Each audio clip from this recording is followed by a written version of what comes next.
Qondaalli olaanaan adda bilisummaa Oromoo obbo Abdii Raggaasaa hidhaa irraa hiikaman jechuun odeeffannoon wiixata kaleessaa miidiyaa hawaasaarra naanna'aa tureen soba jedhu maatii abukaattoo fi paartiin isaa adda bilisummaa Oromoo. Waraanni bilisiginnaa maqaa sakatta'iinsa waraana bilisummaa Oromootiin aanaa Faantaallee qobsiifameen guyyaa kaleessaa lubbuu nama lamaa galaafateetii jira. Sirni amma Itoophiyaa bulchaa jiru sirnoota darban caalaa haala suukaneessan eenyummaa fi namummaa uummata Oromoo mulqaa jira jedha ibsi barsiisota Oromoo yuunivarsiitota Itoophiyaa garaagaraa keessa hojjetaniin dhimma haala Oromoof Oromiyaa ilaalchisee bahem gabaasnees ni dhiyeessina. Rakkoo siyaasaa Itoophiyaa keessa jiru furuuf marii biyyaalessaa adeemsisuuf ajandaawwan falmisiisoo ta'an irratti mari'achuuf qophiin taasifamaa jiraachuun ministeerri deetaan ministeera dhimma alaa obbo Ridwaan Hussein dhaabbata oduu biyya Tarkii Anaadoolutti himanii jiru. Waraanni Abiy Ahmad yeroo ammaa taasisaa jiru diroonii biyya Tarkii, Iraanii fi gamtaa Emireetota Arabaa irratti kan hundaa'e jedham gabaasni New York Times qabatee bahem. Lammiileen Oromoo baqattummaan biyya Yaman keessa jiran rakkoo hamtuuf saaxilamaa jiraachuu dubbatu. Lammiileen Suudaan lakkoofsaan baay'ee ta'an dilbata muddee 19 bara 2021 irraa jalqabeem akka haaraatti daandiilee guutummaa biyyattii irratti hiriiruun sagalee mormii dhageessisaatii jiru. Oduu dhaabbata fayyaa addunyaa irraa arganneen ammoo yaaddoo vaayirasii haaraa Omikron hordofee dhaabbanni fayyaa addunyaa namoonni imala ayyaanaa waggaaf karoorsan akka haqan akeekkachiise. Muddee 21 bara 2021 guyyaan kibxataa guutuu oduu har'aa dursuun kan isin faana turu Na'iimaa Umariim.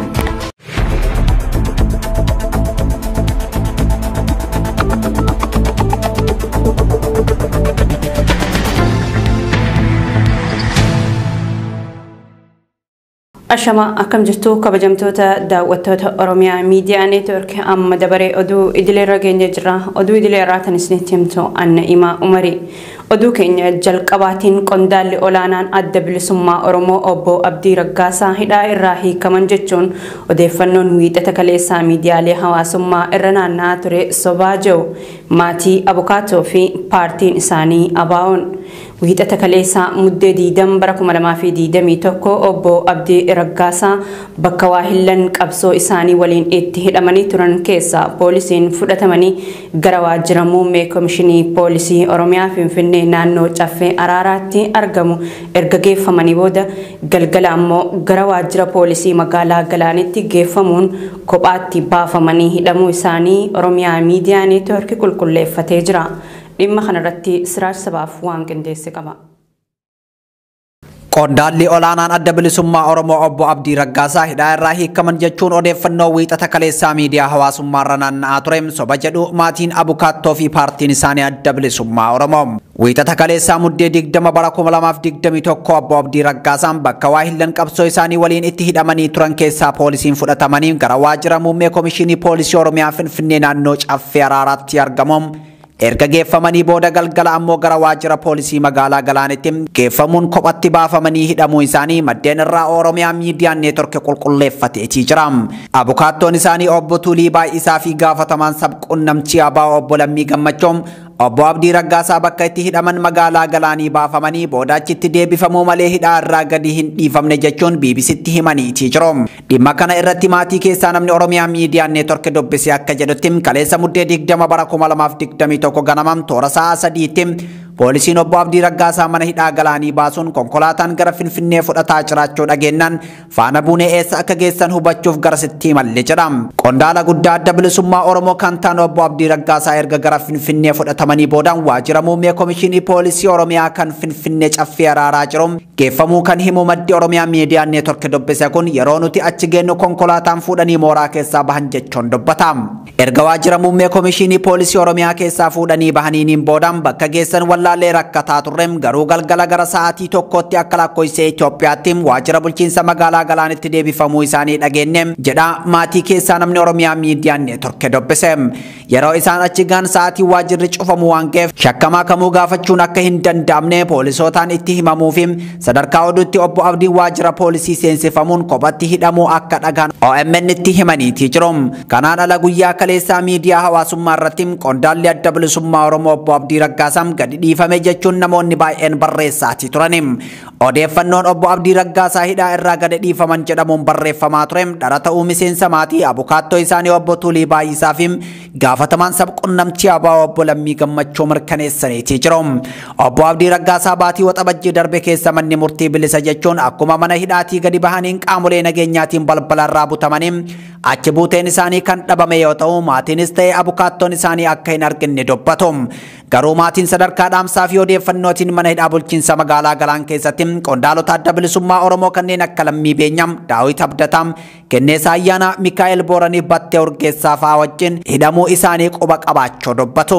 Obbo Abdii Raggaasaa waggaa lamaa oliif hidhamanii kan jiran yoo ta'u manni murtii naannoo fi federaalaa yeroo garaagaraatti himata isaanitti baname kuffisuun bilisa isaan baasus poolisiin Oromiyaa gad isaan dhiisuu didem manneen hidhaa itti gegeeddaruun isaan tursiisaatii jira.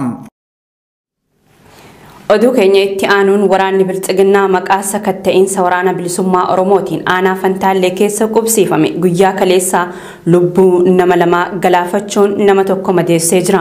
Namoonni waraana biltsiginnaatiin ajjeefaman Dhaddachoo Quluu fi Roobaa Godoo kanneen ja'aman yoo ta'u Daduu Arroollee namni ja'amu ammoo madaa'u jiraattonni Oromiyaa miidiyaa neetworkitti himanii jiru.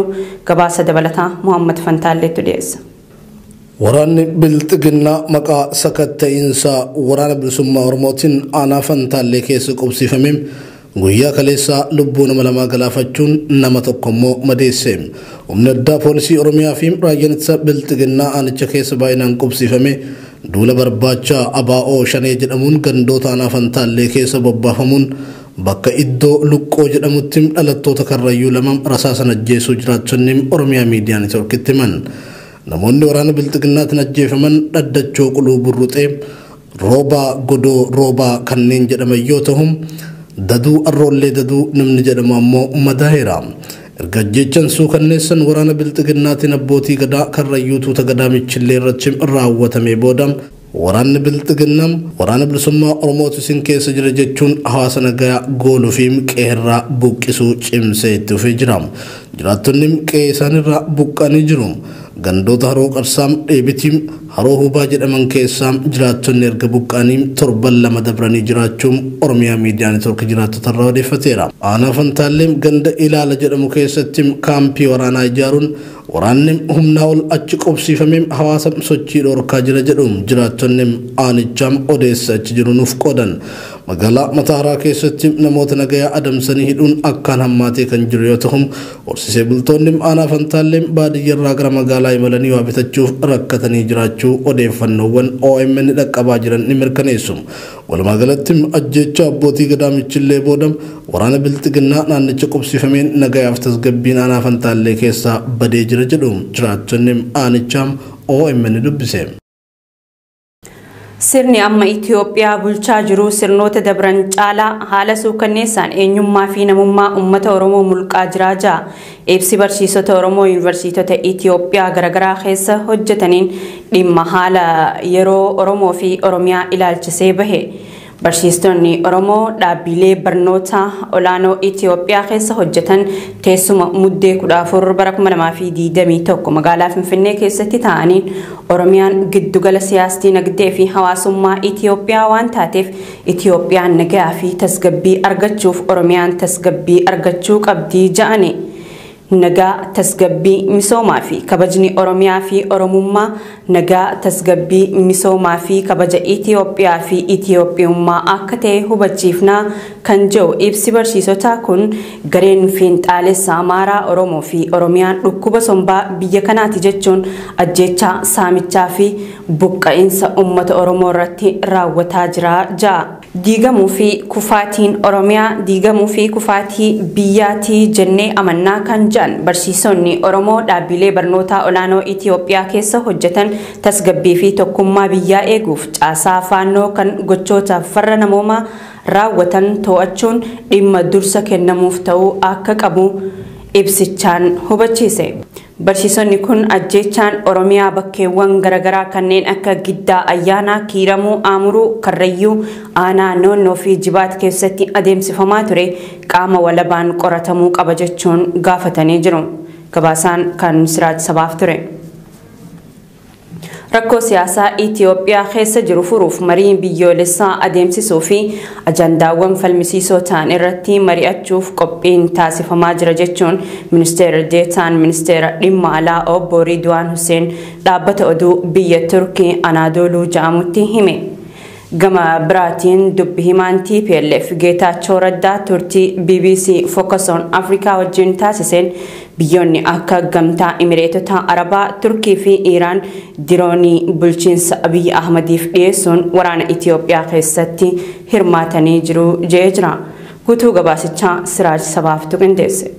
Rakkoo siyaasaa Itoophiyaa keessa jiru furuuf marii biyyaalessaa adeemsisuu fi ajandaawwan falmisiisoo ta'an irratti mari'achuuf qophiin taasifamaa jira jechuun ministeera deetaan ministeera dhimma alaa obbo Ridwaan Hussein dhaabbata oduu biyya Turkii Anadoluu jedhamutti himeetii jira. Dhimmoota marii biyyaalessaa kana irratti dhiyaatan keessaa dhimmi keeyyata 39 heera mootummaa fi dhimmi riifereendamii isa tokko yoo ta'u kaayyoon marii biyyaalessaa biyya tasgabbeessuuf giddu lixinsa biyyoota alaa hambisuudha jedham obbo Ridwaan Hussein. Keeyyanni 39 fi heerri mootummaa amma jiru qaama marii biyyaalessaa ta'e akka dhiyaatuuf akeekni biltsiginnaan qabate akeeka sirna qeenxee deebisanii ijaaruu akka ta'etu dubbatamaati jira.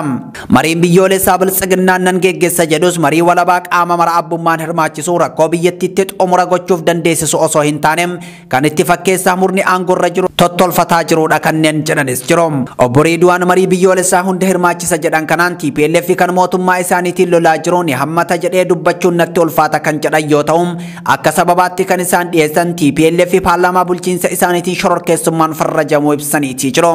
Gama biraatiin waraanni bilisummaa Oromoo mootummaa isaaniitiin shororkeessummaan farrajamuun isaanii yaadatama. Hoogganaan TPLF Dr. Dabratsiyoon Gabra Mikaa'el Xalayaa barreessaa dhaabbata mootummoota gamtoomanii Antooniyoo Gutaarez barreessaniin daandii marii nageenyaa saaquuf jecha loltoota keenya naannoo Amaaraa fi Affaar keessaa baafne jedhaniitii jiru. Ji'ootaaf naannoo Affaarii fi Amaaraa seenuun magaalotaa fi bakkeewwan tarsiimoo loltummaa danuu dhuunfachuun imala gara Finfinnee irra kan ture humni ittisa Tigraay tooftaa bobbaa waraanaa jijjiiruu jedhuun duubatti deebine jechuu isaanii hordofee bulchiinsi mootummaa giddu galeessaaf humnoonni isa tumsan lafaa fi magaalota TPLF'n qabaman bilisa baafne jechuun ibsaatii jiru. Dubbi himaan adda bilisummaa uummata Tigraay Geetaachoo Raddaa turtii tibbana BBC Focus on Africa irratti taasiseen haleellaa xayyaaraan ammaleeyyii yookaan dirooniin waraanni bulchiinsa biltsiginnaa irratti fudhateen dhiibbaa jala seenuu dubbataniitii jiru. Bulchiinsi biltsiginnaa humna qilleensaa fi diroonii fayyadamee lammiilee nagaa irratti boqonnaa malee haleellaa raawwataa jira kan jedhan obbo Geetaachoo Raddaa biyyoonni akka gamtaa Imireetota Arabaa, Turkii fi Iraan diroonii bulchiinsa Abiy Ahmadiif dhiyeessuun waraana kana irratti hirmaatan jechuun dubbate. Bulchiinsi Abiy Ahmad haleellaa diroonii Wallagga Bahaa fi Walloo keessatti raawwataa tureen hawaasa qulqulluu hedduu lubbuu balleessuun qabeenya danuu barbadeessuu isaa gabaasaa turuun keenya ni yaadatama. Gargaarsi diroonii waraanaa biyyoonni alaa Abiy Ahmadiif taasisaa jiran lolicha babal'isuu malee injifannoo waraanaa argamsiisuu akka hin dandeenye gaazexaan New York Times gabaase. Lolicha babal'isee gidiraa uummata biyyattii dheeressuu malee injifannoo waraanaas ta'e kan siyaasaa argamsiisuu akka hin dandeenye eeree jira. Gabaasaa New York Times Muhammad Fantaalleetu dhiyeessa. Gargaarsi diroonii waraanaa biyyoonni alaa Abiy Ahmadiif taasisaa jiran lolicha babal'isuu malee injifannoo waraanaa argamsiisuu akka hin dandeenyeem gaazexaan New York Times gabaase. Waraanni Abiy Ahmad yeroo ammaa taasisaa jiru diroonii biyyoota Turkii, Iraan fi gamtaa Imireetota Arabaa irratti kan hundaa'edha kan jedhe New York Times. Giddu seentummaan biyyoota alaa kunis waraanicha dheeressu yoo ta'e malee injifannoo waraanaa argamsiisuu hin danda'u jedheera. Gaazexaan New York Times Washingtonitti dhaabbata qorannoo New America jedhamuuf xiinxalaa kan ta'an Peter W. Singer wabeeffachuun akka barreessetti biyyoonni alaa Abiy Ahmadiif diroonii dhiyeessuun isaanii waraanichi humnoota alaa biroollee harka akka keessa seensifatan taasisa jedheera. Kunis lolicha babal'isee gidiraa uummata biyyattii dheeressuu malee injifannoo waraanaas ta'e kan siyaasa argamsiisuu kan dandeenye lolli Ameerikaan Afgaanistaan keessatti taasisaa turte ragaadha jedheera. Lolli diroonii sirni bilxiginnaa waraana waliinii keessatti fayyadamaa jiru humnoonni alaa waraanicha keessa seenuun ifatti agarsiisa kan jedhan qorataa Waashingtan kun qooda fudhannaan humnoota alaa kunis rakkoo nageenyaa yeroo gabaabaa keessatti furamuu hin dandeenye hordofsiisuu danda'a jechuun akeekkachiisanii jiru. Dhumarrattis waraanni uummata irratti teknooloojiin taasifamu injifannoo waraanaas ta'e kan siyaasa argamsiisuu hin danda'u kan jedhu xiinxalli New York Times kun bu'aa waraanaa tokkoo kan murteessu fedhii fi ilaalcha siyaasa uummata tokkooti malee humnaa fi waraana teknooloojii akka hin taane mirkaneessee jira. Oduu keenya birootiin lammiileen Oromoo baqattummaan biyya Yaman magaalaa Adan keessa jiran gama UNHCR'n dhiibbaan irratti taasifamuun rakkoo hammaataan isaan mudachaa jiraachuu Oromiyaa Miidiyaa Neetworkitti himani. Lammiileen kunneen hayyoota Oromoo dabalatee uummanni Oromoo bal'aan karaa danda'u hundaan nuuf haa birmatu jechuun dhaammatanii jiru. Dabalata qabna.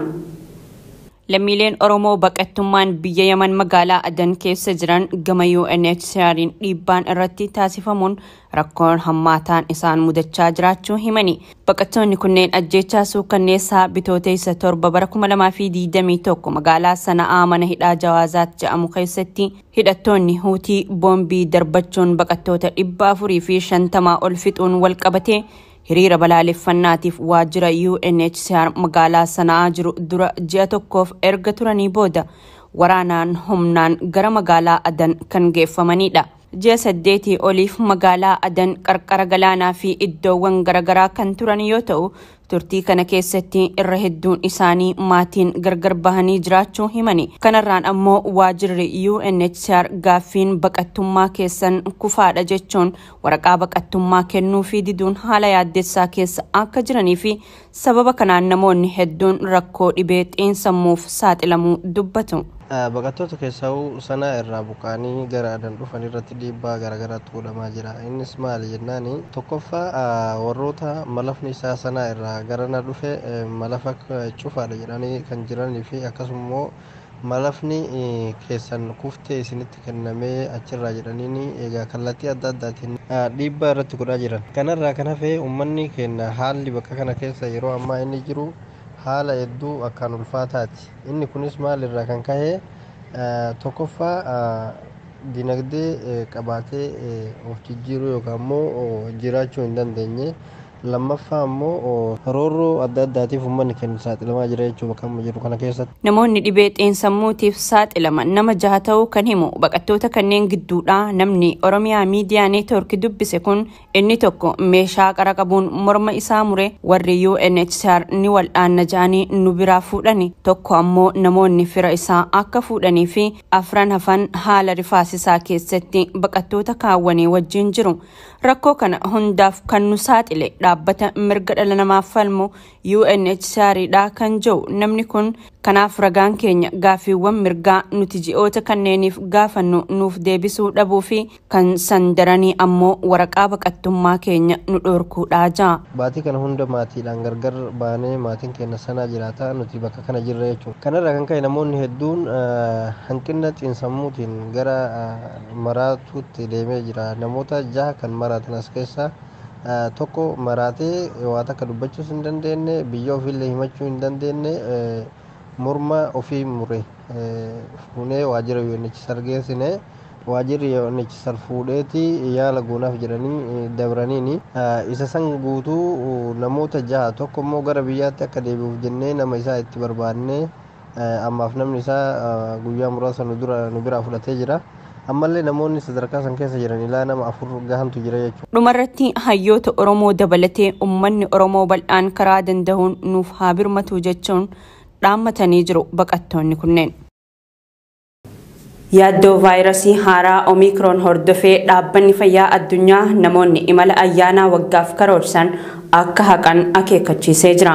Vaayirasii haaraan Omikron jedhamu yeroo ammaa kana akaakuu vaayirasii deeltaa caalaa akkaan tatamsa'aa jiraachuu ragaan akka agarsiisu Dr. Tedros Adhanom eeranii jiru. Guutuun gabaasichaa akka ta'anitti dhiyaata. Texas was bracing itself for an Omicron storm. Now it reports what's believed to be the USA's first. Yaaddoo vaayirasii haaraa Omicron hordofee dhaabbanni fayyaa addunyaa namoonni imala ayyaanaa waggaaf karoorsan akka haqan akeekkachiise. Hoogganaan dhaabbata fayyaa addunyaa WHO Dr. Tedros Adhanom jireenyi dhala namaa haqamuu irra sagantaan ayyaanaa haqamuu wayya jechuun tarkaanfiiwwan jajjaboon fudhatamuu qaba ja'ani. Vaayirasii haaraan Omicron jedhamu yeroo ammaa kana akaakuu vaayirasii deeltaa caalaa akkaan tatamsa'aa jiraachuu ragaan akka agarsiisu Dr. Tedros Adhanom eeranii jiru. Biyyoonni akka France, Germany, Niizerlaandii fi kaan tibba ayyaana bara haaraa faranjoota kanatti sochii hawaasaa fi yeroo imalaa daangessuu fi ugguruu irratti argamu. Ameerikaan uggura sochii ummataa labsuuf karoora akka hin qabne masaraan mootummaa biyyattii wiixata kaleessaa ibsee jira. Qondaalli biyyattii dhimma dhibeewwan daddarboo akkanaa irratti hojjetan Dr. Anthony Fauci ammoo sochiin ayyaanaa waggaaf taasifamu tatamsa'ina vaayirasichaa akkaan si'eessaa ja'anii kanneen talaallii fudhatan dabalatee namoonni hedduun tibba ayyaanaaf socho'anitti qabamuu danda'u ja'ani. Ministeerri muummee Ingiliz Boris Johnson akkuma Omicron hammaachaa deemuun seera of eeggannoo haaraa labsuuf akka jiran ibsanii jiru. Sagantaan kabaja ayyaana waggaa magaalaa London addabaabaayii Trafalgar keessatti gaggeeffamuuf ture. Dantaa hawaasaa eeguuf jecha haqamee jira ja'ani kantiibaan magaalattii Saadiq Khan.